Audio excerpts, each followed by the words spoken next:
மகா சிவராத்திரி அன்று நாள் முழுவதும் சிவனை வேண்டி விரதம் இருந்தால் உங்கள் விருப்பங்கள் நிறைவேறி துன்பங்கள் நீங்கி முக்தி கிடைக்கும். இந்த ஆண்டு மகா சிவராத்திரி பிப்ரவரி 26ஆம் தேதி நடைபெறுகிறது. குறிப்பாக இரவு 12:09 முதல் 12:59 வரை சிவனிடம் நீங்கள் என்ன வேண்டினாலும் அது நடைபெறும். பூஜைகள் மாலை 6 மணியில் துவங்கி மறுநாள் காலை 6:30 மணி வரை நடைபெறும். இதில் 4 கால பூஜைகள் உள்ளன. ஒவ்வொன்றும் சுமார் 3 மணி நேரம் நீளமாகும்.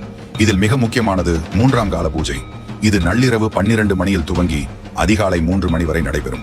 இதன் முதல் 50 நிமிடங்கள் நிஷித கால பூஜை என அழைக்கப்படுவது சிவபெருமானை வழிபடுவதற்கு மிக ஏற்ற நேரம். இந்த நேரத்தில் பார்வதி தேவி மற்றும் சிவபெருமானை வழிபட்டால் அவர்களின் அருளை பெறுவதாக நம்பப்படுகிறது. மகா சிவராத்திரி விரதம் பிப்ரவரி 27 காலை 7 மணிக்கு நிறைவடையும். இரவு முழுவதும் கண் விழிக்க முடியாவிட்டாலும் 3ஆம் மற்றும் 4ஆம் காலங்களில் கண் விழித்து சிவ தரிசனம் செய்வது அவசியம். இந்த நேரம் உங்கள் பக்தியிலும் புதிய ஆற்றலும் அருளும் தரும்.